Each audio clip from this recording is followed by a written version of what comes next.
Welcome to Visionaries Global Media, your number one source for podcasting entertainment. Visionaries Global Media, envisioning excellence on a global scale. This is banned from Ringside. Tonight, we are on the road to WrestleMania. KO does a hilarious bit at the beginning of Raw. AEW keeps on trucking. We have our final four in the NJPW New Japan Cup. That and a whole bunch more tonight on the Banned from Ringside podcast.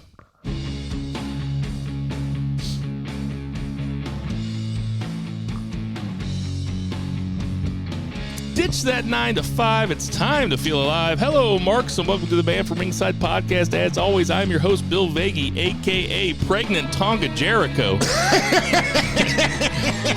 And sitting across from me in my living room, we have Jason Cornelius Bell. What's going on, JCB? That nigga Bo, man, I swear to God, I don't know where he comes up with this. Apparently, I said that a couple weeks ago on the podcast, and it really popped him. So it's like, you got to make that an AKA. I don't remember you saying that. I don't remember who I was talking about. And on that note, we know on memory loss, let us bow our heads for the two of us as I read for the latest edition of the Banned from Ringside podcast, volume 249, chapter 3, verse 14, and the good smart saith, hashtag boo the heels. It is all good, baby. Listen, share, subscribe, repeat, the holy trinity of BFR. I did think about you on Monday when I saw KO come out. In my heart of hearts, I knew it wasn't Stone Cold, so I was just kind of waiting for KO to come out. He did it, man. I don't know what this match is or what it's going to be, but I got to give KO credit. He carried it on Monday night. He was great. He was really good. I did not think I was going to like that segment, and the more and more we started to watch them, like, this motherfucker's got it. And I can see why they want to pair those two guys against each other, because realistically, you know, KO kind of plays off Stone Cold because the way he talks, and you always said it, you know. He loves him. Austin always told him, you know, just talk. Told him one time in an airport when KO was like 21, and KO told that story, and I was like, God damn, that makes so much sense. The way he acts, the way he presents himself in the ring, on promos, the whole shebang. It was really good, and obviously we're going to delve into that in a little more. Yeah, so we are sans Two Beer Zach tonight. He is off doing some family stuff. We will miss him. He will be back next week for our big WrestleMania prediction show and also our New Japan Cup wrap-up show, because, goddamn, they gave us a Final Four in that motherfucker, didn't they? And the quarterfinals were nothing to sneeze at. Not at all. Either. So, before we get too far into it, we got to tell you about the STL versus the World at Grandel Wrestling coming up on April the 30th. Sponsored by Four Hands Brewing Company. And guys, this is the card that our friend of the show, sometimes co-host of the show, Tender Mahal, is putting together.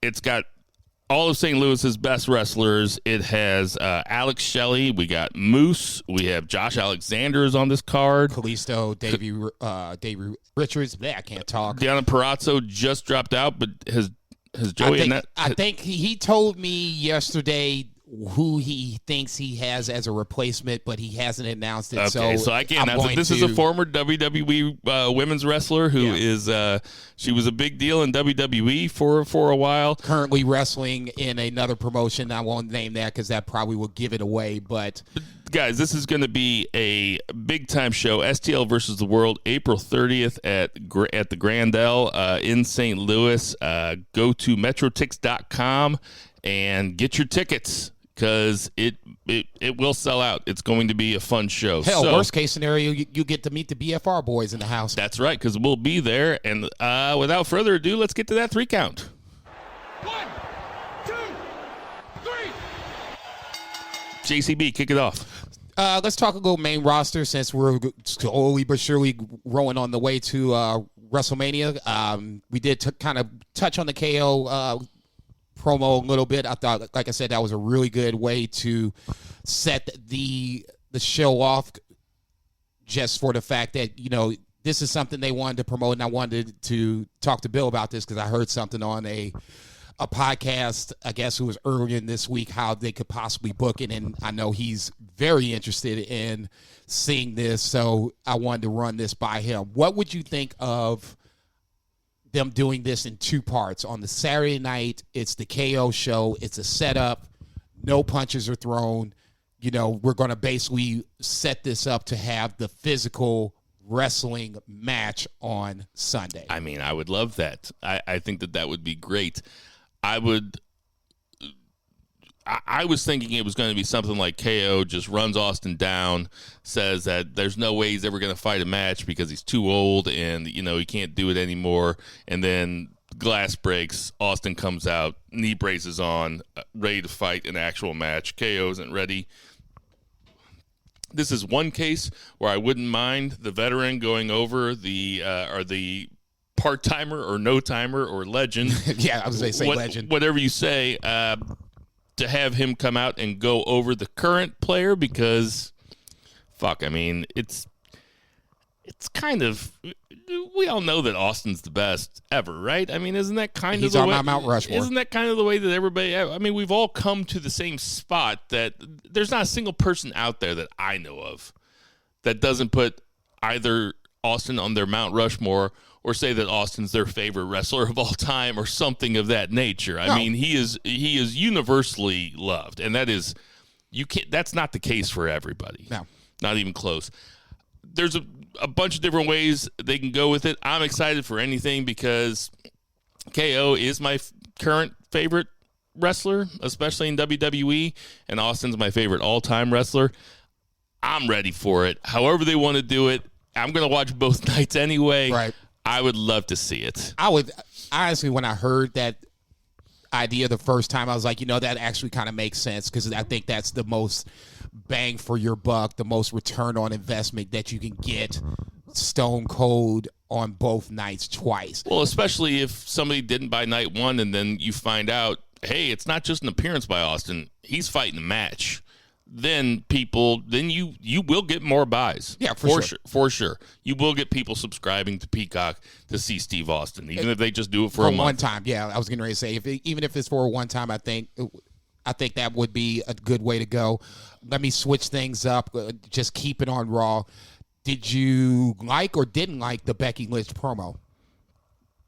It's just...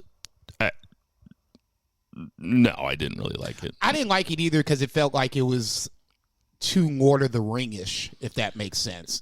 I sold my soul for this title, and it's not even the title that, you ultimately you won. You won the SmackDown title, but neither here nor there. I get where she's going with it. The fans turned on me, blah, blah, blah.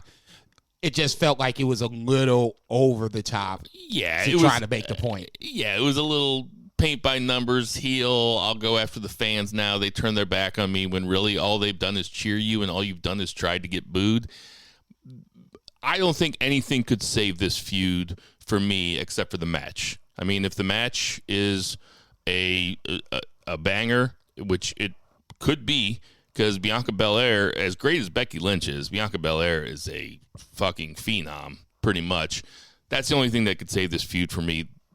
Same goes for Rousey versus Charlotte Flair. I watched SmackDown. I saw the angle on SmackDown. That's another one where it's just kind of like, just give me the match. I'm done with the build. I hate the fact that they don't acknowledge that Sasha has tapped out Charlotte in the past. It's basically like Charlotte has never tapped out. Ronda Rousey has returned. She's going for the title, and it's now about the tap out. It's not even about the win is almost feels like it's secondary. I didn't even think about that. Dude, that to me is the biggest angle. The way I look at it is because it's all about, it's not going to be the arm bar. It's going to be the ankle lock this time. Charlotte doesn't tap out. I'm not going to tap out, blah, blah, blah. I think it's conveniently lost in WWE, and that's just their standard operating procedure is, let's talk about this and forget about that. This feud, to me, they thought that when Ronda Rousey came back at the Royal Rumble, that she was going to get the same kind of reaction that she got the first time around. And really, it's just the law of diminishing returns. People expected her to come back at the Royal Rumble, and now it's kind of like, hey, hey, Ronda, we need you to be a babyface. And I'm talking as the audience. I think the audience is kind of like, hey, show us why we need to root for you. And it's just not there. I just think she's I think for a UFC fighter, she has buku charisma. I think for a professional wrestler, she has almost no charisma. She doesn't look like she's picked up any lessons from the first go-around. Not at all. And that's kind of disappointing. Her promos seem flat. She doesn't feel invested in it. Charlotte is a great opponent because she's just a heat magnet. Anybody you put across from her, the crowd is going to root for the Charlotte opponent. I'm with you on this. Not really invested in it. I'm just kind of waiting for the match itself. Seth Rollins obviously is still missing an opponent. I think we kind of know who it's going to be. Well, it's Cody. But when did they pull the trigger? I have heard they're going to do that physically at WrestleMania, very similar to what John Cena did with The Undertaker a couple years back. I think that's a bad move, personally. I think they've already waited too long. I think that they should have struck while the iron was hot, when really the biggest impact that Cody could have made would be showing up the week after he left AEW. Then you got a hot story. And they might think, well, that would be coasting in the WrestleMania.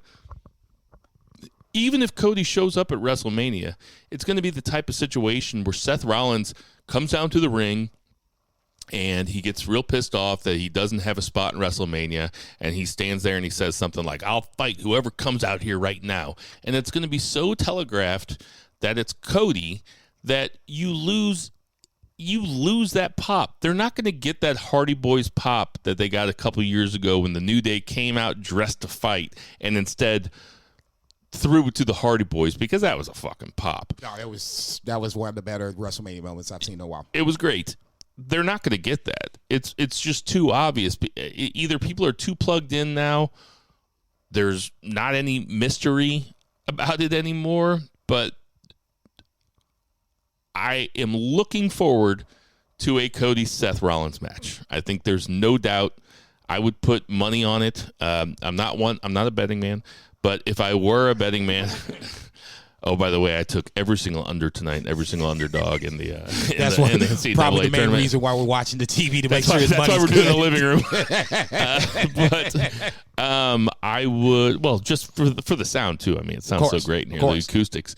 I would put a lot of money on Cody versus Seth at the WrestleMania, and I've heard people saying that, well, what's the story between those two, and where do they go after WrestleMania? Because, of course, it's going to be, if it is Seth versus Cody at WrestleMania, it's going to be Seth versus Cody for 2 months, 3 months, something like that. And they're saying there's no story. I recently watched the Broken Skull sessions with Austin and Seth Rollins, and Seth Rollins loves Dusty Rhodes. And Dusty Rhodes did a lot of good for Seth Rollins. NXT, that makes sense. At the NXT Performance Center. Like, he spoke of Dusty Rhodes so highly, which everybody pretty much does. But, there's a story there. Yeah. That could be something. What do you think? No, I didn't even trip off of that until you started to talk about it a little bit. The connection is there. Now it's going to be up to WWE whether they decide they're going to, connect the dots or not. This is a match I'm just genuinely interested in because it's two really good wrestlers, and I don't necessarily think you need a story in this scenario. I think you can just roll the ball out like they did with Finn versus AJ back at Survivor Series a few years back. Roll the ball out and let them go. Seth goes over, right? No, he can't. He can't go over. I bet he does. Obviously, this is not our official picks, but my knee-jerk reaction is, and I said it when we were talking about Cody possibly coming over to WWE, you have to treat Cody like he is that guy. He needs to be treated as a superstar, booked as strong as humanly possible. Seth Rollins, I love the man. I mean, he's a great wrestler, but if he lost this WrestleMania match, it wouldn't really be a huge deal. If Cody came back and lost this WrestleMania match, now you got, everybody and their mama getting ready to be like, oh, Cody's buried. Granted, he's only wrestled one match, but it's a fairly big match in the world of professional wrestling. I would like to think that Cody Rhodes would go over. There is some precedence here, though. There is. Sting lost to Triple H Yeah. at WrestleMania. Yeah. I just had a couple more. Oh, Booker T lost to Triple H after Triple H basically called him the N-word and talked about being a slave owner or whatever. God, that is the worst WrestleMania angle ever. And they fucked it up on top of it. Pretty awful. Michael Cole went over Jerry Lawler. Yeah. Vince is obsessed with not giving the fans what they want. The first two, I guess, would be more like, especially with the Sting example, it's more WCW versus WWE. I kind of get that. Vince likes to be Tom Petty in scenarios like that. Okay, fair enough. This is not the time to be petty, okay? If you are going to get AEW or other guys that aren't, connecting with their promotion and you have a chance to bring them over to WWE, you have to at least present the fact that you have an opportunity to make it here. We can get you in the door, and then from that point, you're going to have to do some work, but their opportunity is there. If they think, because Joey Janela is the first person that's coming to my mind for whatever reason. Let's just say Joey Janela decides he wants to go to WWE, and they have him come over, and he just jobs out immediately. Every time you look up, he loses.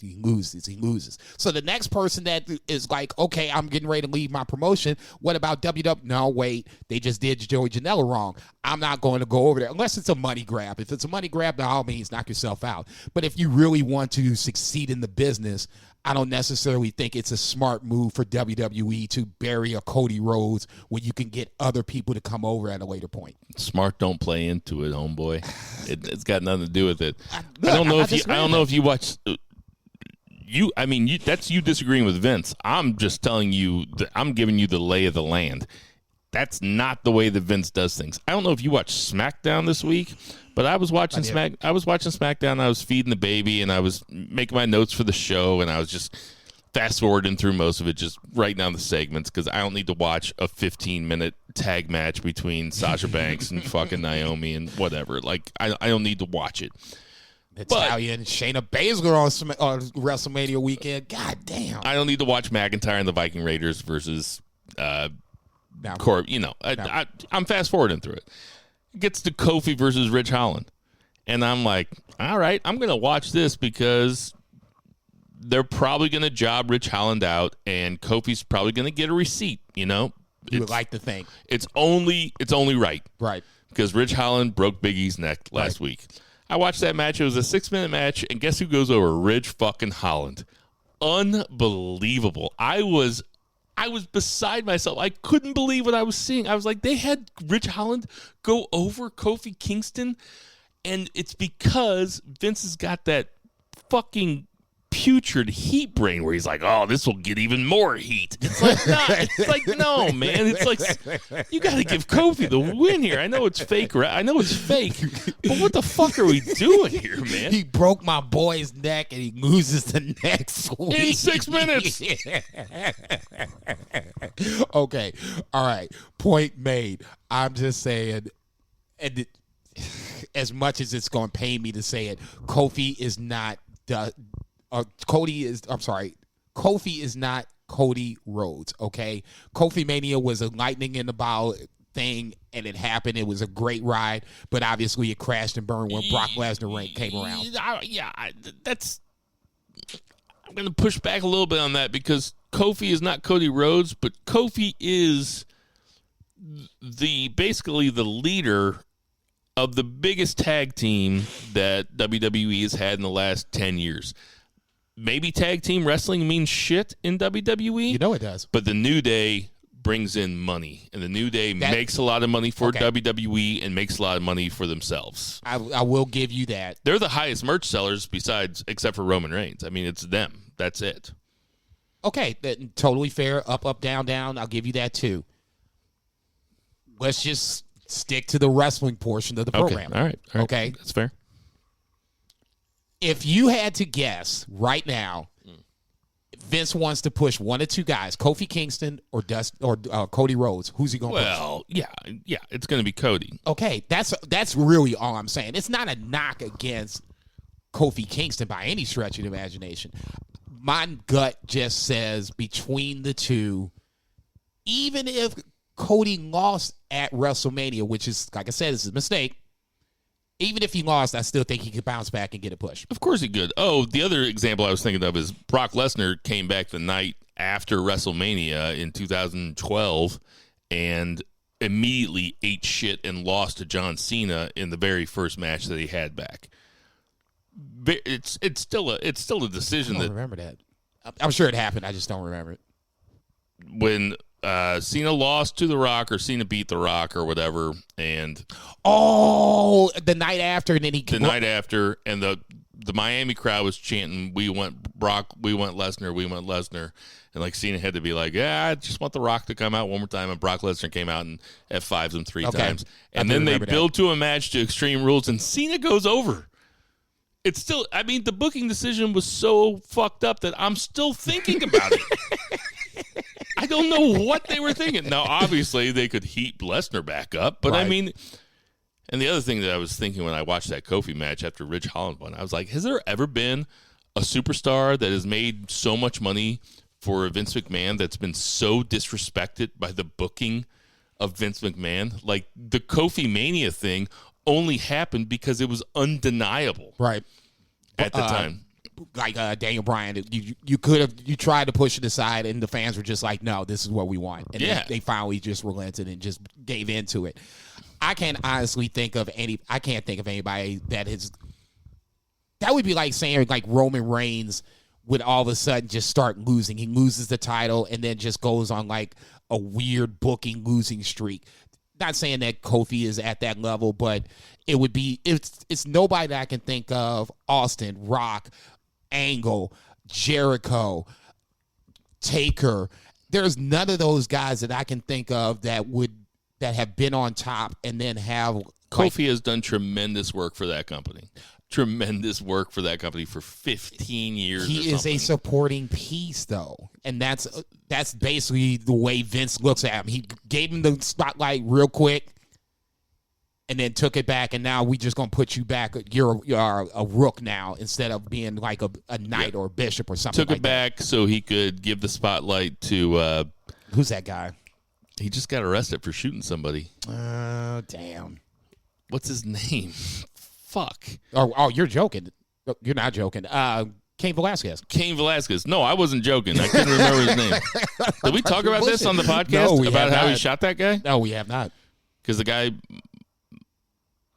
sexually abused his niece or something? Daughter? It's family related. I want to say it's niece, but don't quote me on that. I mean, shooting him's weak. I would have put him in a fucking some sort of move. Oh yeah, you're gonna have to suffer for a good bit. I say shooting you is like getting away way too easy. You doing some shit like that. Anyway, we're gonna have a big prediction segment next week. Is what else grabs you about WWE on the road to WrestleMania besides what we've talked about thus far? Edge and AJ, I still like that build. It would be interesting to see that match.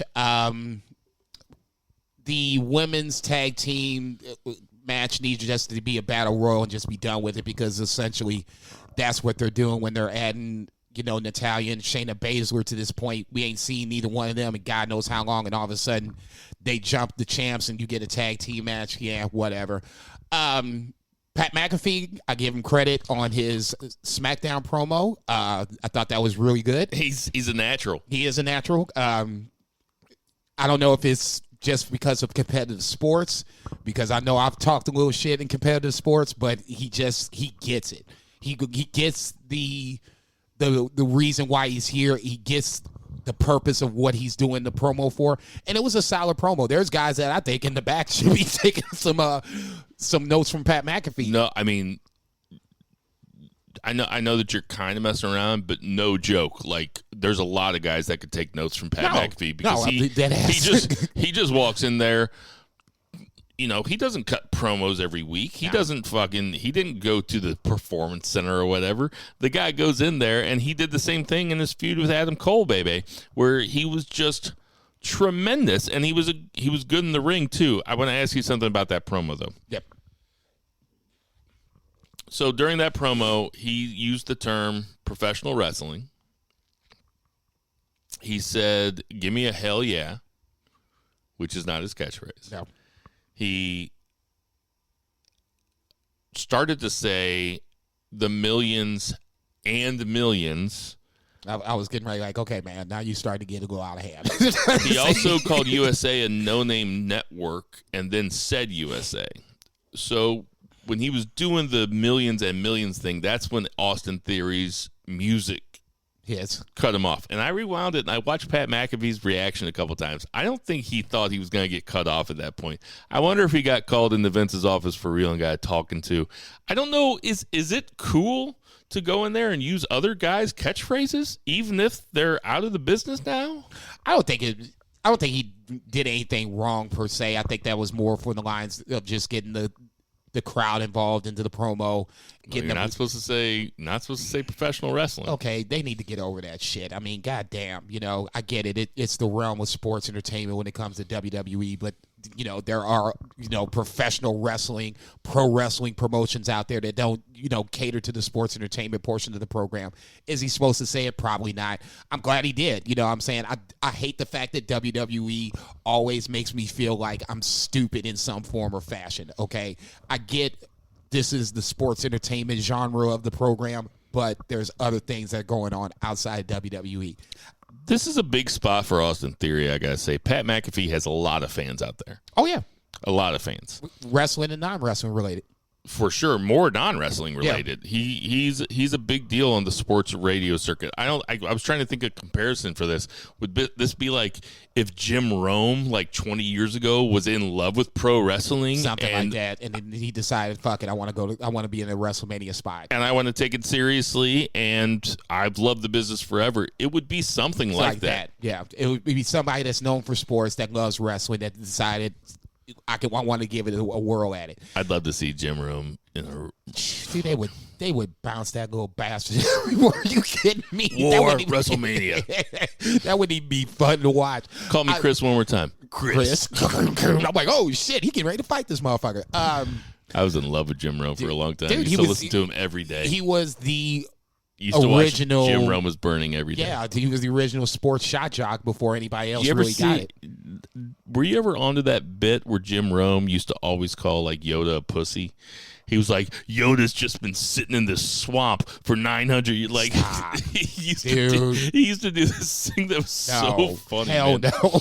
I loved Jim Rome. Okay, see, you fucking with Star Wars on that. That might get him in trouble. Who do you think goes over in that Pat McAfee? Who do you want to go over, I guess? Better choice of words. I think Austin Theory should go over. I think Austin Theory is a star. Like, I think that he's great. He has really good instincts. He's really young. He's probably younger than MJF. I think he is younger than MJF. I think that he has great instincts, and I think this is a big spot for him. And, notwithstanding what I said earlier about KO and Austin, this is a situation where the guy that actually works is the guy that should go over.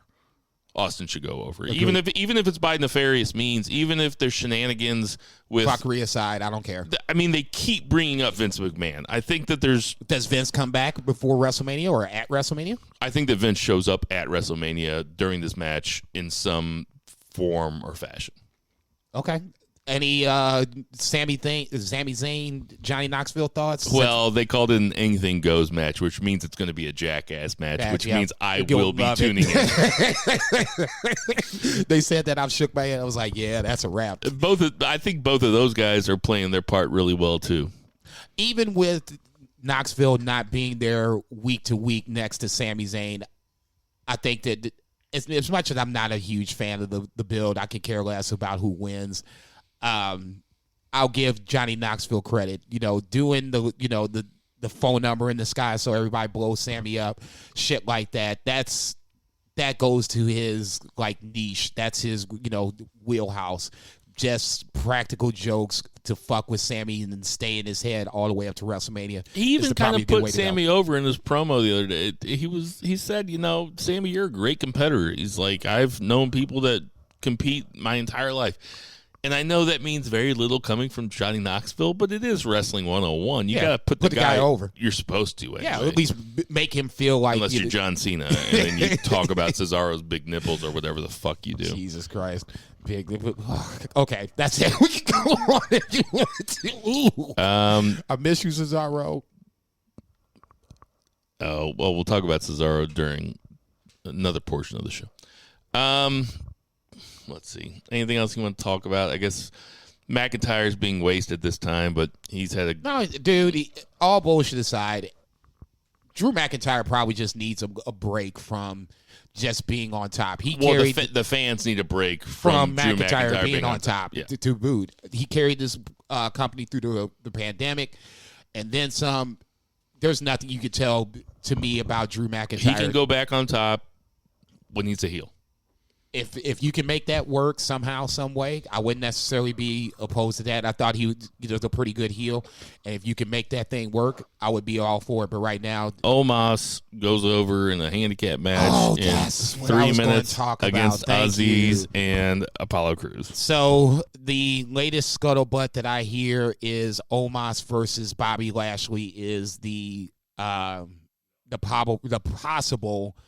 WrestleMania match, depending on obviously the health of Bobby Lashley. Okay, I get it. You want to push Omas? He's 7 foot, whatever. He's 400 pound, whatever. I get it. It makes sense. This is a WWE move. My biggest problem with this is obviously the fact that we're going to use Bobby Lashley to possibly put over Omas. I don't. You can't put. It's just it hurts my head to even start to think about it. Bobby Lashley's the heel. I don't necessarily think you're going to have Bobby Lashley come in and all of a sudden have a quick face turn for Omas. It doesn't really make sense per se, except for you're just feeding Bobby Lashley to Omas to get him over on the WrestleMania stage. From there, I guess the better question is who could be a better opponent for Omas at this point. I don't necessarily care who it is, to be perfectly honest. I know who it shouldn't be. It shouldn't be Bobby Lashley, okay? If you're going to build Bobby Lashley up to be a 2-time champion, to beat Brock Lesnar, to have these moments, I don't necessarily see why now on the back end you need to have him put over Omas in a WrestleMania match. You know what's interesting, though, is I did think when I watched the WrestleMania package or whatever the other day is that they have not removed Bobby Lashley from that. I haven't really looked at it that hard.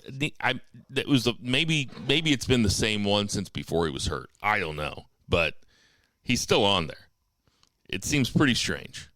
God, I hope he doesn't do this. I did not hear that scuttlebutt. I just don't know why Apollo Crews and Commander Aziz, who, whatever. I mean, he's a big guy with a good look. They could probably repackage him and do something with him. I just don't know why they have these squash matches just to... I think that it does more damage to certain guys than it helps guys. I mean, Omas can squash one guy and it's just as good as squashing two guys. It doesn't matter. No, I agree with that. That made me kind of scratch my head a little bit, but they've never been big on Apollo Crews. Commander Aziz is just a physical freak show, but I mean, if they were really big on Aziz, they'd be, giving him the Omas push or something along those lines. It's just a scenario where Omas is the bigger story. It's the guy that they're going to, hitch their wagon to maybe some point down the line. So, you're going to build him up as best you can. I don't understand why Bobby Lashley's going to have to be the fall guy on this one. Totally get it. We can talk about Miz and Jake Paul, Logan Paul. I mean, it's Logan Paul. We can talk. I can care less. We can talk about him next week. Look, everybody's acting like that's the other thing when they unmasked Rey Mysterio. They're like, "Oh my God, man!" Look, dude, we've seen that. Okay. Yeah, he fought with Unmasked for a while, dude. Okay, he's been unmasked. They're doing it for the people that have never seen it before. Okay, but. That's our fault for watching this shit for so long. Give me some credit, okay? Damn it, I know what he looks like. Nah, that's our shit for watching it for too long. Let's get to that 2 counts. 1, 2, 3. All right, the 2 count is the 2 beer special. We're going to talk about AEW from last night. Listen. I'll fill in the 2 beer role. This was a tremendous Dynamite. It might have been. It seemed like it was kind of booked backwards. Like, it started with the best, and it kind of petered out. I don't know why the Jericho... Well, I don't know why Dark Order is ever in the main event. I guess that's my problem with it. Like, John Silver and Alex Reynolds? Yes, sir. They're good workers, and they did this sequence last night in that main event where it was like this quick fire, real quick. They kept doing moves to Daniel Garcia that were so quick, it was like kind of hard to keep up. It was fucking awesome. Ended up with like the German suplex into the bridge. Yeah. Yes, but come on. I mean, they're barely even mid carders. Look, listen. Let's start with the good. They were the number 1 rated tag team coming into that match. So were they really? Yes. In terms of wins and losses? They were the number 1 team coming into that match. And that to me is okay. I guess how is that fucking possible? That's what I'm saying. And I guess this is where if we don't watch Dark or Dark Elevation, those matches are being racked up into this, win and loss column, and that made them the number 1 team. So when they came out and they were ranked number 1, I looked at it and me and like, okay, this really doesn't make sense, because now you're basically feeding the number 1 ranked team to Jericho Appreciation Society. I would have been stunned if Jericho and Daniel Garcia had lost at that point. Well, of course. And then so now it's like, okay, so what was the reason to do this? Was it just to build them up, to have them have the fall to Jericho and Daniel Garcia so then they can move into the rankings? This is why I don't like the rankings, because ultimately there's a lot of matches that I don't see that get added to the win-loss, and the next thing you know, I look up, somebody's the number 1 ranked, fill in the blank, in the division. I'm like, how'd that happen? I only remember seeing them in one match on Dynamite. Well, hold on.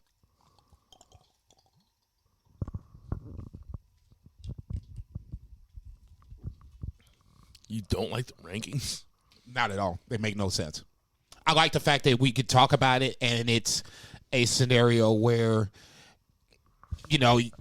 like when Cole and Jay Lethal came out, it's basically 3 versus 4, so you can, it's a talking point. But for me, it just doesn't make sense. But I mean, if you're not going to watch Dark or Elevation, like, who gives a shit? Well, I mean, the only reason I give a shit is because now, like I said, you look up and guys are ranked high, and you're just like, well, damn, how'd that happen? I watch every week, but you don't watch everything every week. There's, those matches on, the Dark or Dark Elevation that clearly count. So as much as I'm like, how's this happening? Yeah, but if Duke's number 1, you don't watch every Duke game. You're just well, I guess they won. But at some point, Duke would play somebody that has a number across from them, and that's where you get to the rankings. I get the reason behind it. I just don't like the way that they go about getting from point A to point B. I don't. We're getting bogged down in this. I don't want to talk about this. You want to talk? Do you? No, I don't know what you want to talk about. Do you know what I want to talk about? Somebody told me if you stutter over your words like that, it means you're smart because your brain's working faster. Yeah. Could be the shot I just took too. I don't know. No, we're going with the first part. Yeah, we'll leave that up to the listener. Here's the big news. I know the difference between Dax and Dash now. Okay. No, I'm not. Okay, so who wrestled in the match? Who didn't wrestle? There's the better question. Who didn't wrestle? Dash. Who? Dash. Oh, Jesus Christ. No, let's use their AEW names. Dax Hardwood. Dax Hardwood. And Cash Wheeler. Oh, Cash Wheeler. Yeah. I was thinking it was Dash Wheeler. No, that was their names from WWE. Scott Dawson and Dash Wilder were their WWE names. And now you have Dax Hardwood and Cash Wheeler. Okay, well, I know who Dax is. Okay, so... I know which one Dax is. Okay, so did Cash interfere in the match last night? He tried to. Okay, all right, good. Well, I watched Dynamite. No, you did. You can't tell the Bucks apart, so I got to at least make sure. I couldn't. Well, I didn't know the other one's names. I mean, I could tell them apart when I'm looking at them, but I'm like, oh, that one's Brad and that one's Chad. I don't fucking know. But I really enjoyed that Dax Harwood CM Punk match. I wasn't that into it. I was like, it's CM Punk versus one half of a tag team. And they got me into it. A couple good near falls for Dax Harwood. And CM Punk sold like a motherfucker. Yep. And it was a very, very fun match. The one spot that I did take notice of, and this is just the rumor mill of what could possibly happen, is when Dax put Punk into the sharpshooter. And for those who don't know, FTR is huge on Bret Hart. When Bret Hart got attacked at the Hall of Fame ceremony a few years back, FTR was the first to come in and beat the holy hell out of that poor bastard. Oh, I forgot about that. So with FTR firing Tully Blanchard, I'm not sure if this is a face turn or they're going to stay with the Pinnacle, because obviously MJF talked about the Pinnacle at a later point. It's good to even remember that they're a faction. That we'll get to that in a second. I wouldn't be surprised if you saw Bret Hart in some form or fashion. I'm not saying he's going to be their long-term manager, but I wouldn't be surprised in some form or fashion you saw Bret Hart in the corner of FTR. Did you see on Twitter where CM Punk tweeted right after the match, "I still like Bret better," and Dax tweeted back at him, "No, you don't." I did not see that. Yeah. I was about to say, the look on my face says that. Okay, yeah. No, that's what I like. They are doing a soft face turn. Do you think so? Yeah, because the promo they cut later, Dax said, "Listen, I know that there's a portion of the AEW audience that doesn't like us because we've done some things that were unsavory," or he used some term like that. He goes, but he doesn't like, they're getting into it with Billy Gunn's kids for now. I think that's a soft face turn. I think they're doing it in a way that is perfectly fine sometimes, where you just kind of gradually turn babyface instead of having some big moment, right. Some big... No, I said it on Twitter last night that it felt like it was the start of a babyface turn. I just wasn't sure how quickly, I guess. I felt like Dax Harwood acknowledging that FTR as a team have done things that part of the AEW fan base didn't like, but not going after the AEW fan base for not liking it. That's babyface stuff. Yeah, that's babyface 101. Yeah. We get why you don't like us, but neither here nor there. I guess my question is, who is the team that makes them turn true babyface? Is it the Briscoes? Is it the Bucks? Well, they are fighting the Briscoes at Supercard of Honor. I think it's April 1st, so that's the Friday before WrestleMania. Yeah, because it's the second, third. Yeah, so that's April 1st. Tony Khan said that he did not want to even do a card on WrestleMania weekend, but the card was already locked in. Guys were signed, ready to go. So he decided to lean into it and try to make this the biggest card he could possibly do. FTR Briscoe sounds amazing. Yep. I guess my question is, whoever wins, does that spill over back into AEW, or we just keep them separate moving forward? Either way, I would be good with it. The Bucks versus FTR, we talked about it last week, 2 weeks ago. That's a run back we haven't seen yet. So that's in the air too. I'm just curious to see if they're really going to do FTR as a babyface team. I want to see how they get them from point A to point B. Let's talk about this tornado match that they had, this Texas tornado match. Now, what's more shocking to you? 44-year-old Jeff Hardy doing, no exaggeration, a 15-foot swanton from a windowsill onto a table where the Butcher and Blade were laying, or the fact that Jeff Hardy is only 2 years older than me? What the fuck? He's only 44? Dude, stop. I'm serious. He's only 44? Okay. Am I that old? That's how old I am? This whole time he's only been 2 years older than me? So let me get this straight. I could be doing swanton dives off of windowsills and making away in one piece. Well, I thought it was crazy that he did the spot. Yeah, I was. And then they were like, he's 44. And I'm like, he's only 44? That's when Bill was like, 44? What the fuck? I always thought he was the older one. But Matt's the older one?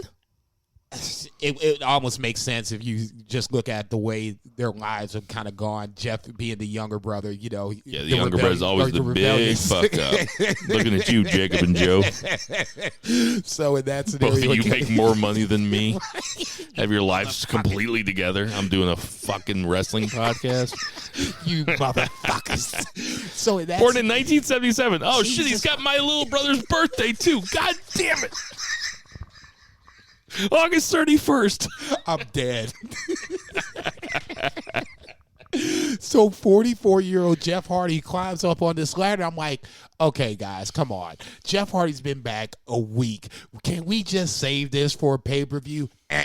He leaps off of that windowsill. I'm like, oh, unbelievable. shit. That was a big swanton, man. Don't get me wrong. It's not like we haven't seen it before, but I thought we would That's not the ease point. into Jeff Hardy showing his ass, and that is not going to happen. The point is not that we haven't seen it before. The point is that's a pay-per-view spot.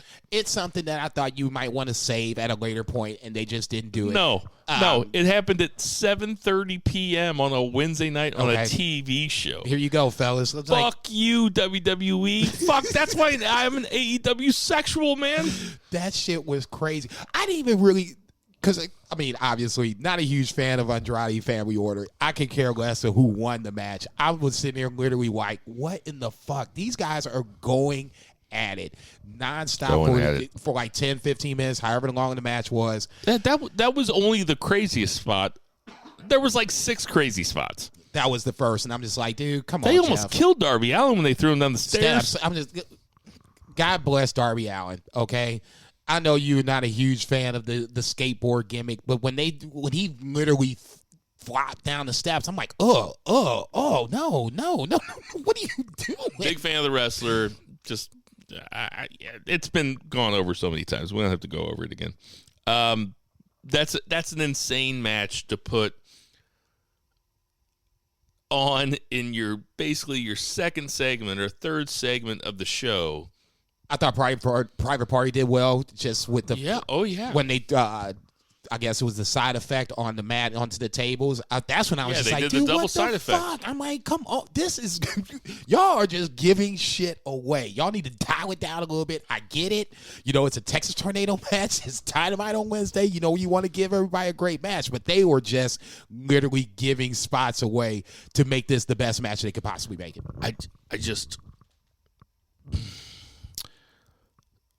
I'm going to say this now before I forget it. Okay. And I say it every week, but before I forget it, we're not even into the best parts of the show yet.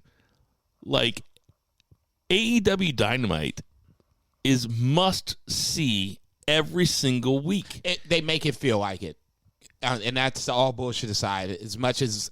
And this is coming from a guy that's done a wrestling podcast for 4 years that has watched wrestling since I was 18. I took 4 years off in the middle from 2004 to 2008 or 2009 or something. I've been watching this shit since I was 18. And it feels like the old days. Right. When I watch AEW Dynamite, I'm like, well, they're going to give me something. Yeah. Something here is going to be so must watch. And we haven't even gotten to the parts that are must watch yet. Yeah, I was about to say my favorite part is coming up here in a little bit. So we had Moxley and Daniel Bryan versus the Varsity Blondes. And then they cut a promo with Regal afterwards. I was thinking, just to give you a little peek into my brain as I was watching this, I was like, they haven't really let Moxley talk yet. And then, lo and behold, they beat the Varsity Blondes. Moxley grabs the mic, and Moxley cuts the promo. And Moxley cuts a fire babyface promo. I know I've said this before. It is bizarre to me how long Moxley's been a babyface without ever turning, really. Yeah. It is Stone Cold Steve Austin type shit. He just keeps going and going and going. And it was an organic babyface turn. Yes, and he started to turn heel before he, went to rehab, which is It's easy to root for a guy that goes to rehab and then comes back. So he obviously wasn't going to turn heel. He turned heel for a little bit in WWE right before the end. It was not a very good heel run. Gross. It was the one that he ran down. It was the one that he got very pissed off about. What was that? Was that Colt Cabana's podcast? No, I think that was Jericho's podcast. Oh, no, that's right. Sorry. Yes, it was Jericho's podcast. We had the gas mask or whatever. Yeah, he turned on Rollins the night that Roman Reigns said he had cancer and everything. Yeah, I think that was my turn of the year. But he's been a babyface essentially since Seth Rollins hit him in the back with the chair. Oh, yeah. Which was 2014. Jesus Christ. I mean, that's 8 years as a babyface, and the motherfucker is still red hot. Red hot. And that was a red hot promo. No, he grabbed the mic, and I was like, ooh, what's getting ready to happen? I love that he calls Regal his lordship. Perfect. Loved it. Loved that he calls Daniel Bryan the perfect wrestler, Bryan Danielson the perfect wrestler. He said he was my friend. I was just like, whoa. He's got friends. Damn. That's what the trippy part to me about it was, because it couldn't have been more than 2 or 3 weeks ago. They're trying to beat the holy hell out of each other. And now all of a sudden, you got Moxley acknowledging that Bryan Danielson is his friend. Have you heard the rumor that Claudio Castagnoli will be joining them? Dude, don't play with me. Don't play with me. Don't play with me. That's the rumor. Don't play with me. What do you think? Oh, I haven't even gotten to the best part. The name. And I tweeted this right after I heard it. It was the first tweet I saw when I got home. I was like, "What?" The Blackpool Combat Club. Dude, it's got a fist. The shirt just came out. I saw it today. Oh, they got the shirt out? I haven't seen it. Black background, BCC at the top, and it's a white fist with like blood coming down the knuckles. I was like, God damn right. Incredible name. Yeah. Just an incredible name. Shout out to Regal, obviously, coming from Blackpool, England. And the way this, and you said it felt like Fight Club or something along those lines, where now it's like, and Moxley said it's like, you can come in here and get you something if you want to, but just know this is not going to be easy. You're not going to come back the way you came in. That's where I want to see where this goes, because they feel like baby faces, even though Regal can kind of maybe twist this into a later something different later on down the line. But now I'm like, okay, who can they face? Bucks, FTR, Santana and Ortiz. There's like names that I'm probably the Hardys. There's so many potential dream, quote unquote, dream matches that are there. As much as I was getting ready to say Jurassic, Penta and Phoenix, I didn't even think about them because Phoenix is gone, and hopefully he gets back sooner versus later. But if he does come back, there's the other name on that list. Jurassic Express, to me, and I said it last week, it's the battle between BCC and the Hardys. Who gets there first? Whoever gets there first, I think, ultimately beats Jurassic Express for the titles. Tremendous name for a team. Love it. Tremendous. I can't wait to see what happens next. And I think a lot about whether or not tag team names are good or bad. This is good. That's one of the best ones I've ever heard. This is good. Come on, man. This is good. I would love to disagree with you, but I just can't. I saw your tweet. I was like, ooh, who is he talking? Wait, is he talking about Regal? Oh, I'm like, okay, come on, hurry up. Everybody on my Twitter feed, though, like, everyone was like, Blackpool Combat Club, that fucking rules. Oh, yeah, fuck yeah, that was a great name. Yeah, it was really well done. The promo's really well done.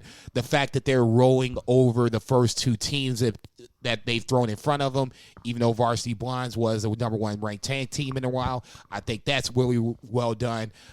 Now the question is, who's the first team? At least for me, the first question is, who's the team that's going to give them trouble? Because they're not just going to roll over everybody. Somebody's going to give them the first really House good of Black. I don't want those two to even meet, honestly, until after.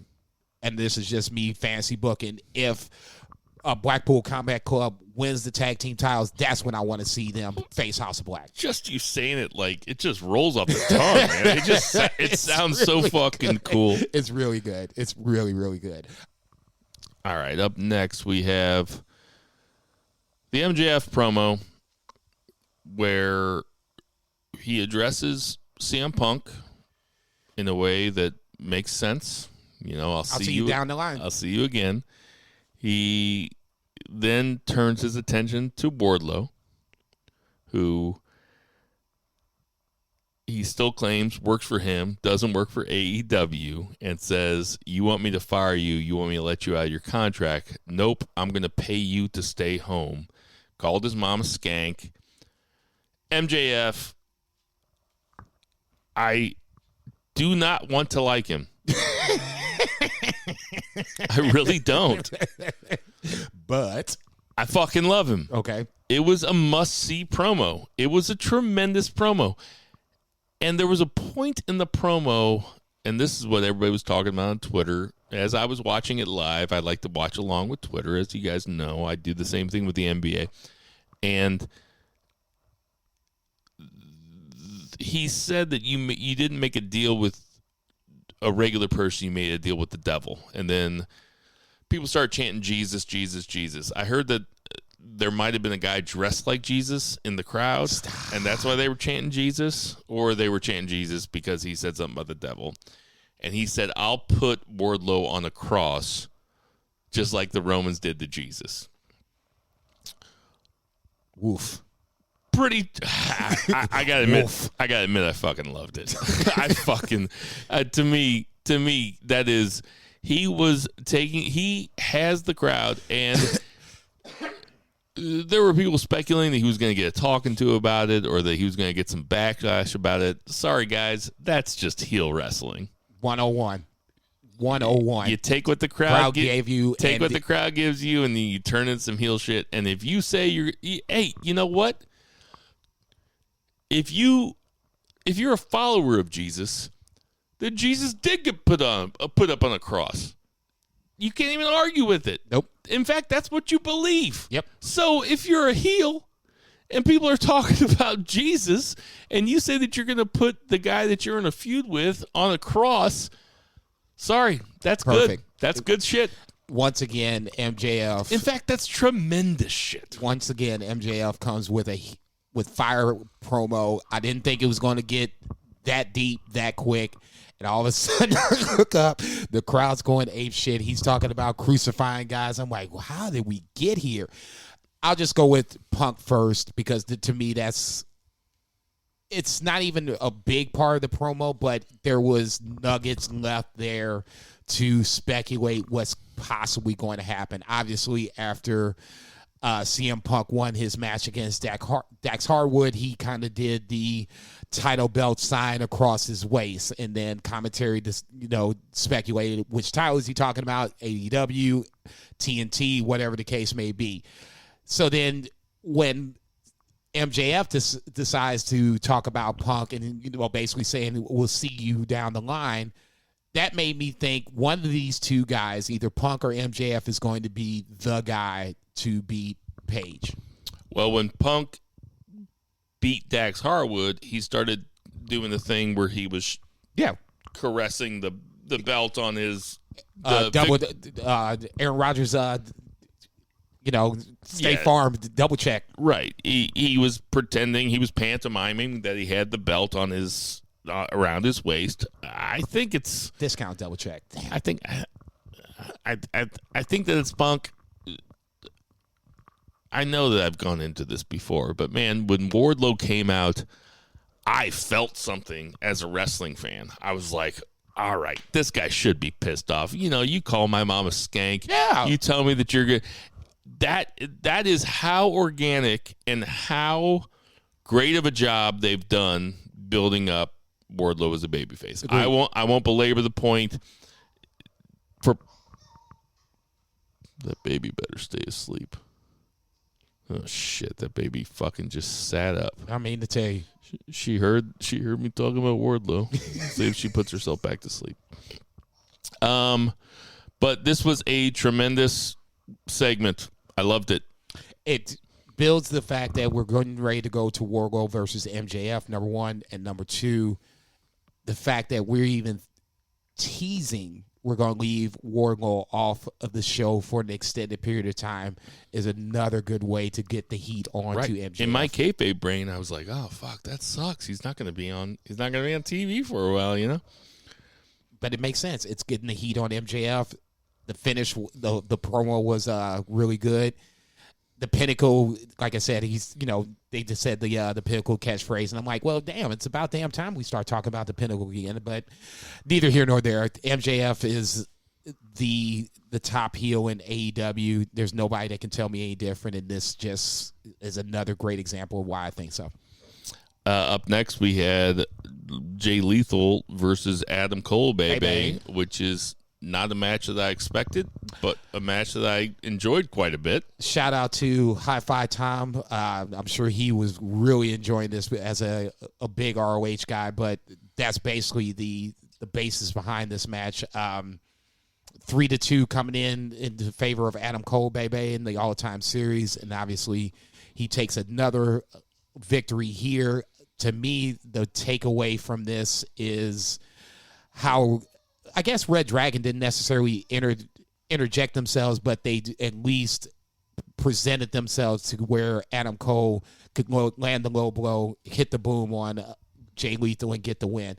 Jay Lethal doesn't lose anything at this point. I mean, his next thing is going to be the Supercard of Honor on April 1st. But it was a little interesting to see how we got from point A to point B. Sammy Guevara and Tay Conte come out talking shit to Dan Lambert. Did you see the meme?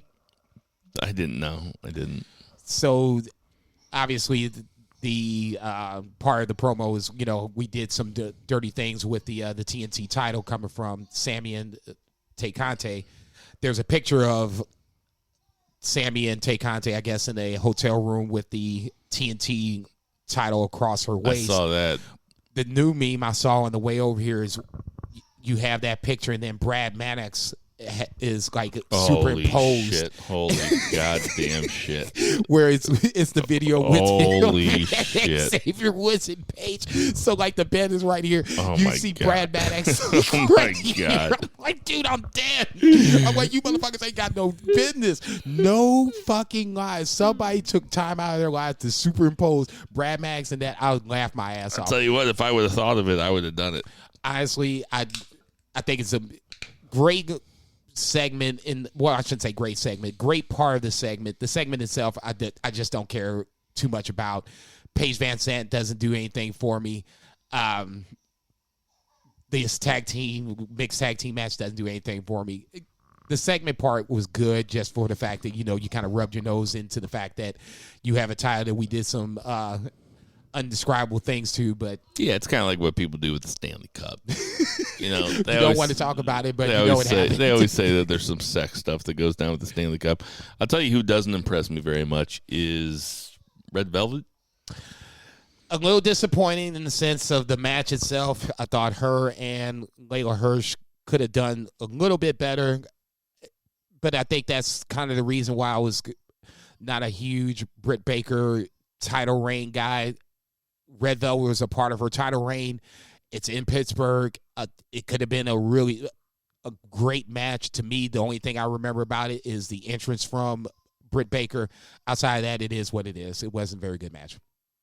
Coming up next, Thunder Rosa does not have a very good showing as champion for the first time. Nyla Rose comes out, hits her, knocks her down. Vicky Guerrero laughs. This is not something that I want for Thunder Rosa, having her first title defense being against Nyla Rose, which,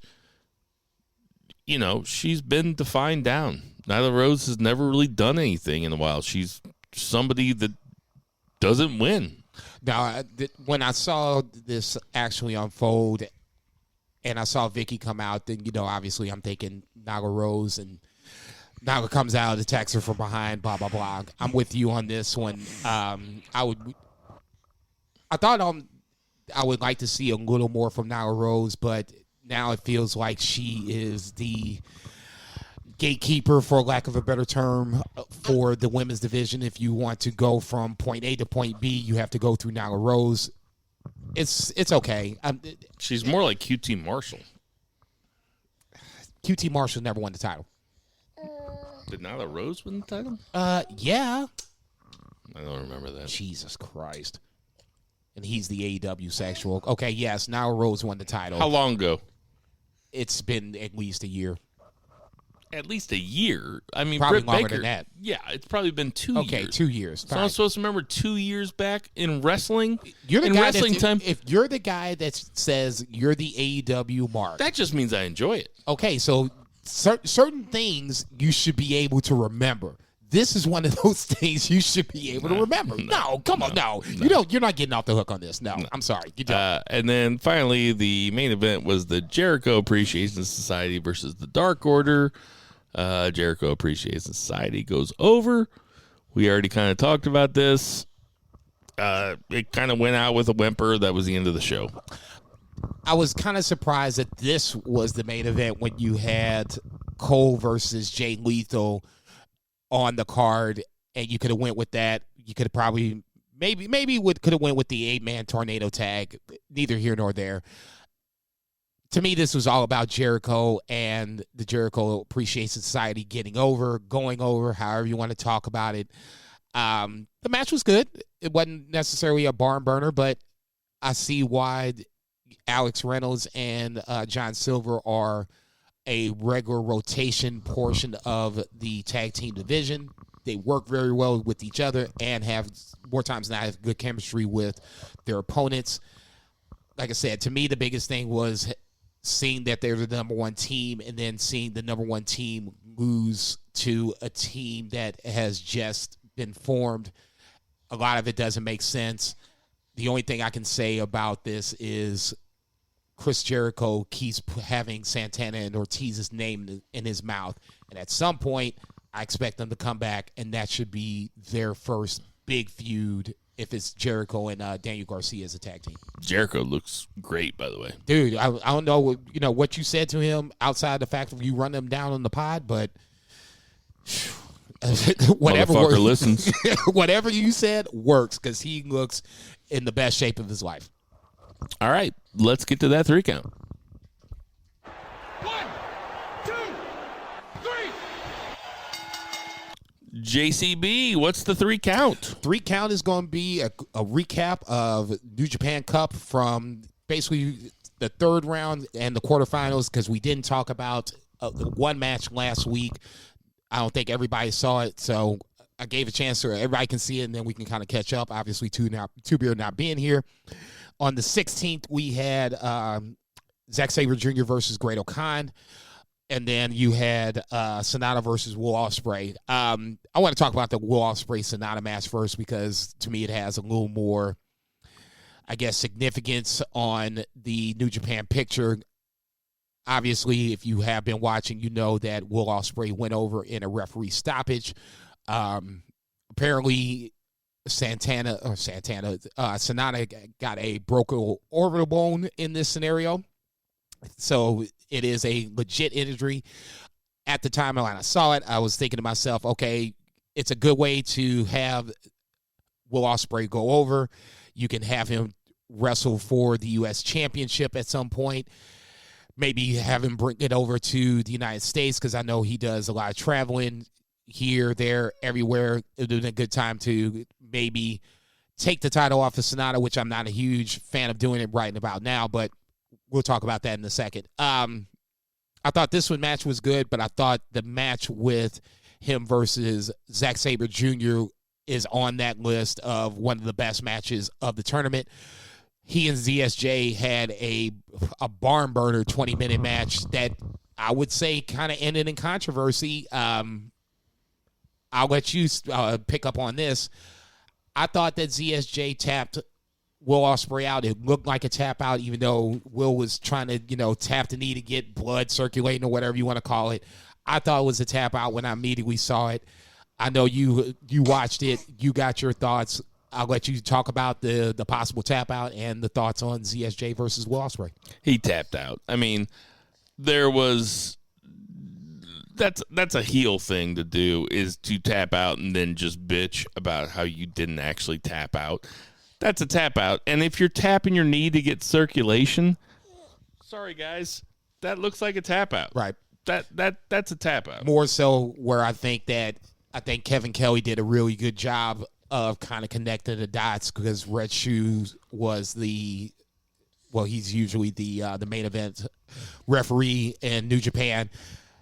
When he saw Will Ospreay hitting his knee or whatever, he assumed that was a tap out.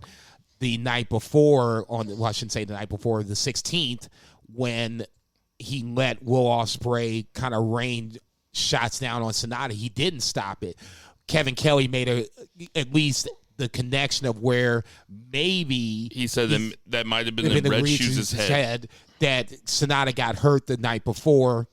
We're going to stop this one before Will Ospreay gets really hurt this time around. That was tremendous storytelling by Kevin Kelly, and really Kevin Kelly deserves all the credit in the world for doing basically the Bob Uecker. He's doing it solo, and I can't imagine how tough it is to be conversational like that, to call wrestling matches without a person to talk to. He's basically talking to the audience. He's color and play-by-play. Yes, that's the Bob Uecker, and he is tremendous at it, like incredible, really. And he tells a great story, and he is really, as somebody who watches more NJPW than the average American, but not as much NJPW as the normal NJPW fan, he does a great job of keeping me, I mean, I can only speak personally, invest in the match and knowing what's going on and what the being story, able to tell the backstory, what the story is going forward.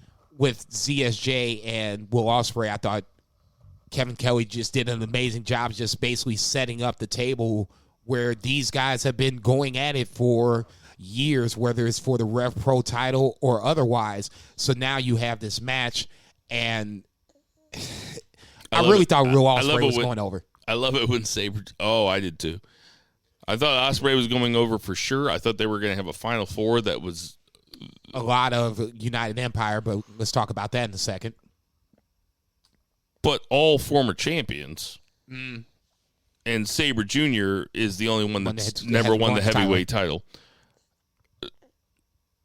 And I don't know if they're doing that because there seems to be, the fans of that hall. I know it was a clap crowd, because Japan has those restrictions on yelling during a match. Oh, but that got loud. Oh, yeah. It's loud as I remember it post-pandemic. Clearly the crowd is sick of it. And you know how savvy that Japan crowd is, so fucking savvy that when it was Chase Owens versus Shingo, and Chase Owens, his finisher, the package pile driver, is so well protected that when he was teasing it, that crowd started getting loud. Oh, I'm like, because that's how savvy that crowd is, and that is fun to watch. We also, let's finish. No, Ospreay, Zack Sabre Jr. It was a tremendous match, definitely by two guys that know each other so well. There were reversals in that match and sequences in that match where it's like, how do these guys know what the fuck they're doing?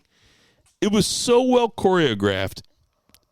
We need to run that back. I need to see that happen one more time in 2022. It was so good. But I hate the fact that we even had a loser in that match. Let's go back a little bit to Hiromu Evil, where Hiromu, against all odds, no LIJ, beats Evil clean with his own move. This is Evil. And that is a story, Two Beer Zach always talks about storytelling. That's a story that goes back really far to where Evil turned his back on LIJ. What was it, 2.5, 3 years ago? No, it's not. I was about to say it's not that long, but it's been at least a year, because Naido was double champion about a year ago, maybe a year and a half ago. For me, this match had just personal, significance behind it. Everybody knows I'm an LIJ guy. Everybody knows I'm a Naito guy. So the fact that you had Evil in a scenario where you could possibly lose to Hiromu blows my mind itself. Plus, then you can throw in the fact that Jay White might be pulling the strings behind the scenes and set this matchup to where Evil is facing a junior heavyweight in Hiromu. It just so happens that Hiromu and LIJ and Evil are all basically clumped in one group. So now you have that aspect going. Once again, I thought this match was really good. The fact that Hiromu uses Evil's own finisher against him and gets the clean win, I thought was a great way to go. I love LIJ, but I guess this is where I wish sometimes they would come down and support their guys. But in their defense, Sonata's out, and if I'm not mistaken, one or the other is wrestling that night, so they're not going to be able to come out.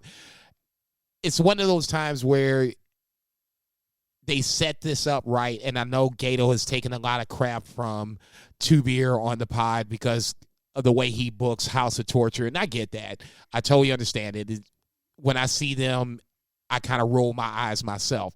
But in this scenario, all that, I guess, bad booking or heat on House of Torture finally paid off to where you saw Hiromu taking over everything and everybody, taking out House of Torture, and then dropping Evil to move on into the main to the semifinals against Shingo, which it was the quarterfinals against Shingo, which in that scenario it's LIJ versus LIJ.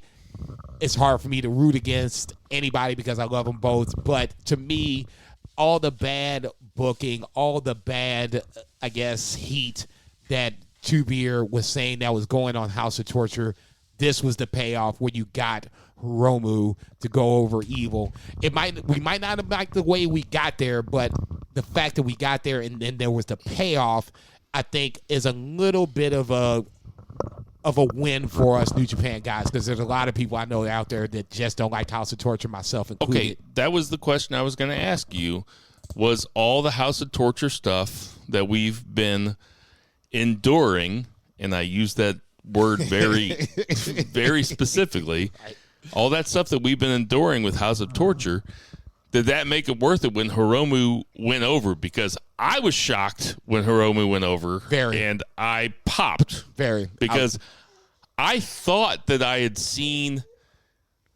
It wasn't just that I thought that Evil was going to win. I thought that I had seen a spoiler that Evil won, and I was expecting Evil to go over, and then when Hiromu went over, I fucking popped. It's double whammy. I was waiting for the dusty finish. I was waiting for somebody to come out and be like, you know what, actually... For me, I was just waiting for the usual non-LIJ involvement, and then on top of that, you had House of Torture in some form or fashion, whether it was Togo, Sho, Yujiro. You know they're in the background. They're getting ready to come out and at some point handle some business. The fact that Hiromu dodges all of that, he beats the Suzuki match, to me, it was still in the back of my mind. And I was like, okay, he beat Suzuki. It's cool. I really was expecting him to lose to Evil just because of By the way, blueprint. did you hear how many chops? 200. He said 230 chops in that Hiromu Suzuki match. That seems impossible. 230? I mean, there were a lot. But 230? That first 10 minutes, it wasn't nothing but chops. I mean, that's true. It wasn't nothing but chops. It was Tai Chi and Kota Ibushi from the G1, I guess, a couple of years ago. It was kickstand. It was chops in the New Japan Cup. Both were very good matches. But like I said, to me, I was just happy that Hiromu beat Suzuki, and I thought this was where he was going to lose. The fact that he wins just makes it even more exciting because tremendous. Now you have LIJ versus LIJ going into the quarters. It was very fun. Let's get into the quarterfinals. Let's go that we already talked about ZSJ, which I'll do him that respect. I'll call him ZSJ because we already talked about him versus Ospreay. But like I said, one of the best matches of the tournament. I'll save Hiromu Shingo, which was my favorite match of the tournament thus far, for last. But really? Yes. That's your favorite? The number one? Yes. Okay. What was yours? I don't think I have one right now. I think there's Well, then would you put that in your top 3? Really? It's that hard to say? Will Ospreay's got at least one of those 2 spots, whether you want to go with ELP or with ZSJ. ZSJ. No, I'll let you do that. That's the way they say it in Britain. I know, he loves it. I just don't get it. Hiromu versus Suzuki. I think that needs to be talked about.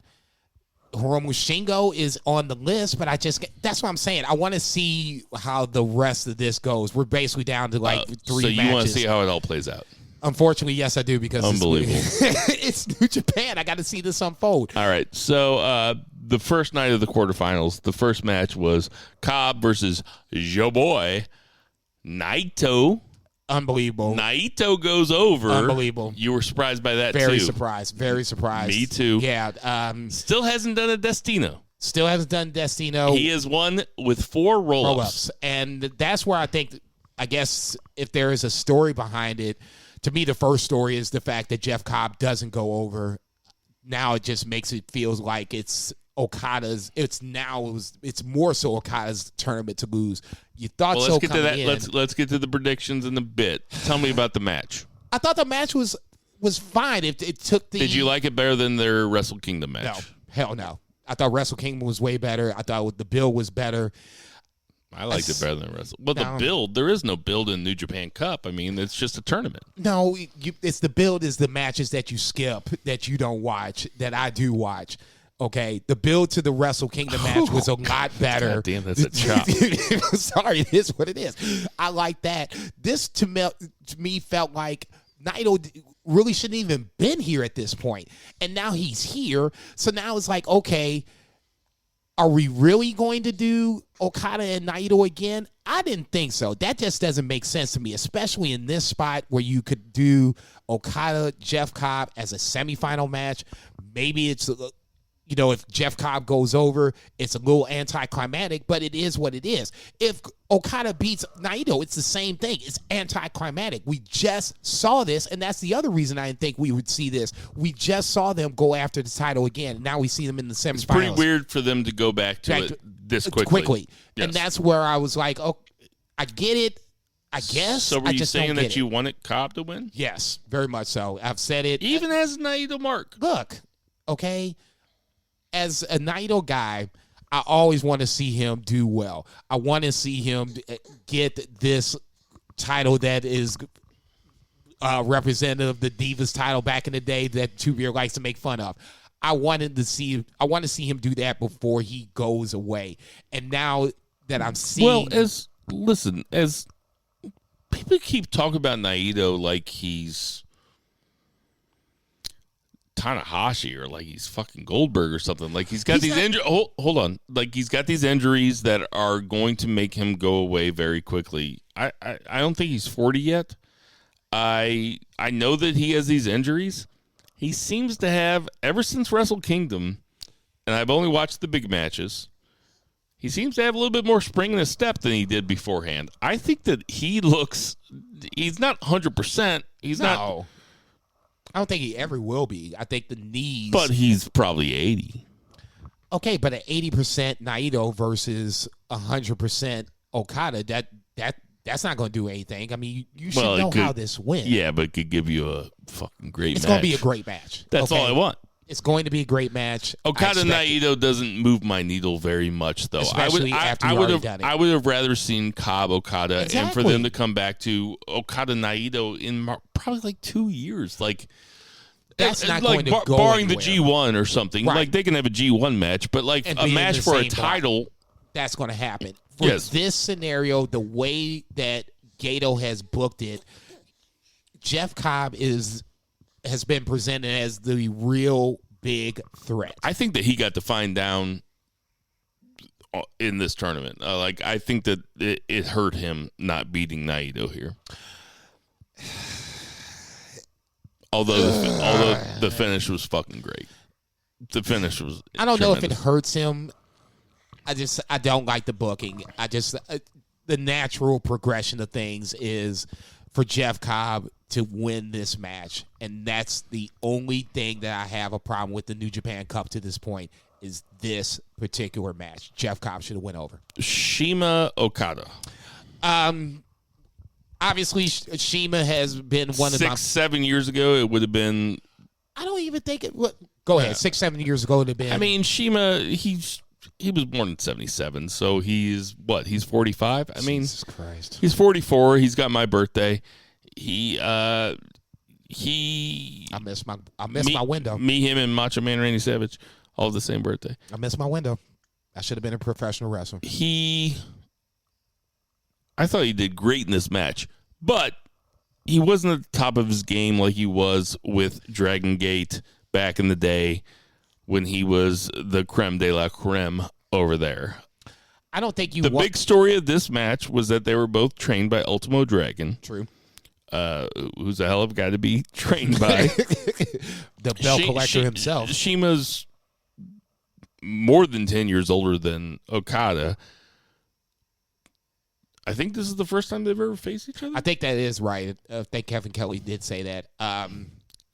Shima tried to beat him with what's that move called? The Meteora. The Meteora after Meteora after Meteora. He did one onto the ground, which looked very painful, man. Very painful. But it's a cool move. I love it. And Okada wins with the Rainmaker. Textbook 101 in this scenario. You made Shima look as strong as humanly possible. Yep. But Okada's the Rainmaker. There was no doubt as to who was going to win. Lost. Okada shouldn't be losing any match unless it's Jeff Cobb or not at all. And that's just my opinion at this point. Okada's on Jeff Cobb or not at all? Or not at all. No Ospreay? No Zack Saber Jr.? If you're going to have, I would love to see Zack Saber Jr. At least win the cup and not beat. No Shingo? Shingo makes a little sense because you have no Hiromu. Hiromu's not going to be able to do it. That would just be just turning New Japan on its ear. Shingo makes sense because you have connection. Ospreay makes sense because you have connection. Jeff Cobb makes sense so you have connection. So you have those three guys. For me, Jeff Cobb is the one guy of the three that feels like he's the most legitimate threat. Just so everybody knows, that's not me breathing into the microphone. That's my 7-month-old baby girl. So in that scenario, I want to see Jeff Cobb. Shingo makes sense, but I want to see Shingo and Okada for the title. I don't necessarily need to see them in this New Japan Cup. Jeff Cobb is the one of the three guys between him, Ospreay, and Shingo that hasn't had that big win. Not a title win, whether it's singles, tag team, otherwise not a tournament win. Jeff Cobb, for me, was the guy that kind of made the most sense because everybody else is over. All right. Let's go to my favorite match of the tournament, which was Hiromu versus Shingo. I think it's weird that you kind of balked at this. No, I'm not saying I'm not balking at it because there's been at least 3 or 4 matches I probably haven't even remembered that are on this list of great matches of the tournament. To me, there is something to be said for it being a higher level of the tournament. That plus it's like if there's a match that happened, or if there's a game that happens in round 1 of the NBA playoffs, or a game that happens in the finals. If it's in the finals, magnitude on the finals, at least in this scenario, it's the let's call it the Eastern Conference Finals, if you will. This match was 2 guys that I don't think they've ever fought before either. No. And they had instant chemistry. I mean, you're talking about 2, like, I remember when I saw Blake Griffin dunk for the first time, and I was like, this motherfucker is like the evolution. Like, he is too big and too strong to be able to fly through the air like that. Now, jumping over cars. That was 20 years ago. Well, not 20 years ago, but 15 years ago when Blake Griffin first started getting up there and dunking. Hey, stop. But you watch Hiromu and Shingo, and they're both massive dudes. I mean, Shingo's more massive than Hiromu. Calling him a junior is just come on. The fact that Shingo was even listed as a junior still is one of the funniest things I've ever seen in my life. But they were so fast together and so smooth together. You know, I told you that I watched that Stone Cold Broken Skull session with Seth, and Seth goes, some guys, it's like metal grinding against metal, and some guys, you fight with them, and it's like butter. And I was like, butter. Oh, my God. They were fucking fantastic together. Jason, what are you talking about? They were fucking good together, man. It was totally butter. I can't sit up here and lie. I mean, those are two of your favorite wrestlers going, and they had a fucking 5-star match. It was a drop-down, great, gorgeous match. It was a 5-star match. Come on. No, I'm not going to sit up here and say it was not a good match. Hiromu kicked out of the Made in Japan. Okay, that's when I was like, when he hit it, I was like, okay, this is over. I'm grabbing my phone. I'm getting ready to, start tweeting. Shingo advances and he kicks out. I'm like, oh, okay, so now we're telling a story. And he held him there, too, right before he hit the Made in Japan, too. He, held him up for a second, and he was like... The blood rushing to the head, and he's like, wow. And he kicks out. So I'm like, okay, maybe... Right then is like, okay, Hiromu has a chance to win this, run the table, bring Despy back in, and have the greatest junior heavyweight title match in history. That's where I think, even if Hiromu didn't win it, and if he never wins the New Japan Cup, at some point, we're going to get back to Despy and Hiromu. We're going to have a great match, probably Wrestle Kingdom, neither here nor there. The fact that we even had Hiromu in this spot to where he had battled guys that are heavyweights and had beaten heavyweights up to this point, losing to his stablemate isn't the worst thing in the world. No. It made a very good story behind two guys that are very, very popular with the fans, and so now you have a chance to see them do it and watch it unfold. Well, and here's the thing. If you weren't going to have Hiromu go all the way, then there's no reason he should have beat Shingo. So now let's talk about the Final Four, where you have Shingo versus Saber Junior and Okada versus Naido. Now, that's a huge Final Four. And star power. Not the way that the New Japan Cup usually goes. New Japan Cup usually has a lot of upsets. And who knows? I don't know if New Japan tournaments usually have a lot of upsets. This is one of the few that didn't have I don't know if New Japan thought, maybe restrictions will be lifted here, so we got to get people psyched up about the product, or we're going to be having people go to America, so we got to hype up these, our biggest stars are what? But, oh my God, I just sound like my parents. Are what? Or what is what I meant to say. But what do you see happening? Shingo versus ZSJ is the interesting match to me. Both have lost to Okada. Both got receipts to bring back to Okada. If I wanted to say right now, ZSJ really owes Okada one. I would assume that Shingo's going to be around a while. If I had to say... Well, here's where you're fucking up. Okay. Okada's losing Naido. Okada loses Naido. Okay. And here's why. Okay. No, please. This long pause of me looking at you crazy is I want to hear why you say this. Because Okada's got the belt, right? Right. So if somebody wins and fights Okada, that means that Okada has one challenger that's going to fight him, or that has a legit chance or a legit shot at fighting him, right? The guy who wins the New Japan Cup. He has the claim to... But if Okada loses, okay, and then let's say you have Shingo win, right? So Okada loses Naido, then you have Naido versus Shingo. Either one of those guys wins. Both of them have a claim to fight Okada. Okay. It makes the booking sense to have Okada lose Naido here. Here's why I'm going to push back on this a little bit. You see my point, though, right? I kind of see your point, but this is why I'm going to push back a little bit. You can still do a Shingo versus Okada match and still have Okada beat Naido, have Shingo beat Zed, and then have Shingo either win or lose, whichever you want to do, Mm-hmm. and still have that match. If in this scenario, Shingo should have to win, so now you have the claim to where I beat the champion. If Naido beats Okada in the semifinals, the story is that he wants to main event Wrestle Kingdom. That's next January. How are you going to navigate between April of 2022 to January of 2023, where now Naido doesn't put the title defense up, or have the claim of the title defense against Naido, or shit. Naido should not win this because it's a long wait between now, April 2022, to January 2023. If he won it, let's say he won it. So now you're going to have Naido run the title between January or April of 2022 to January 2023. That's a long run.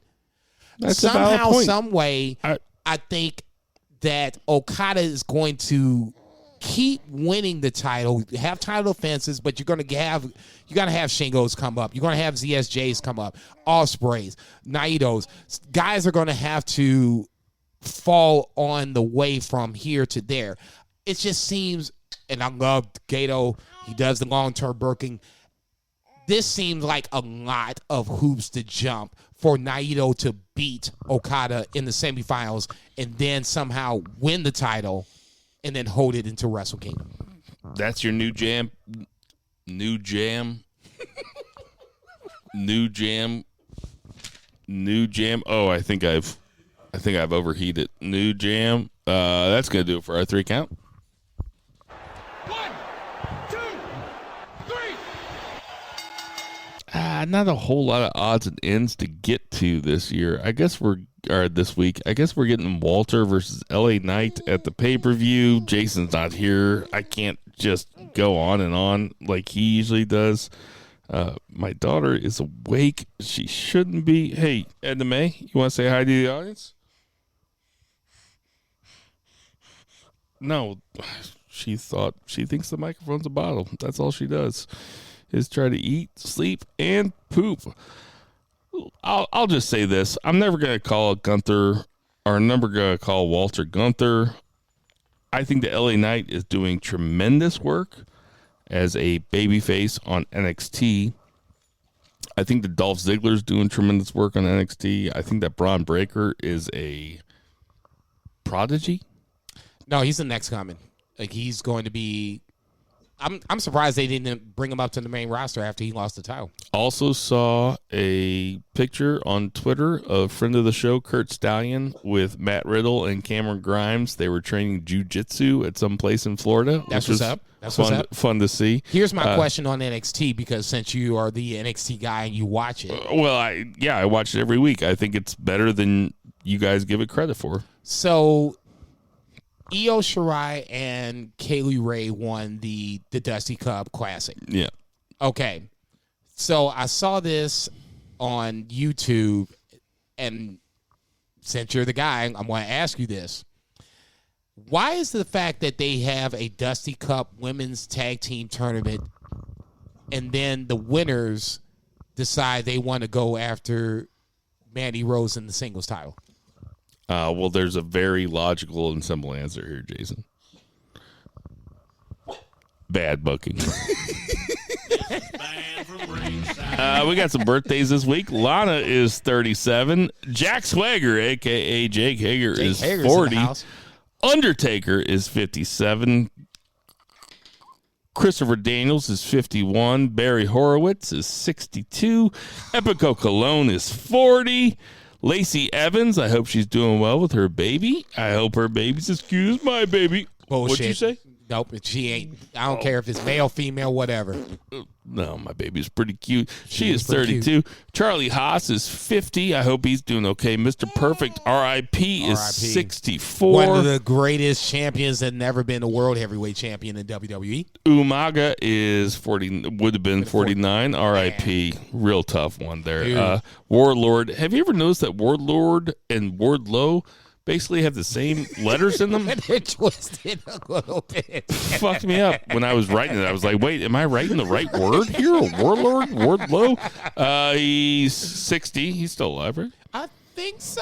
Question mark. Mustafa Ali, hope he's doing good. I hope he lands on his feet. He's 36. Dude. Michael P.S. Hayes, and P.S. stands for piece of shit. Michael P.S. Hayes is 63.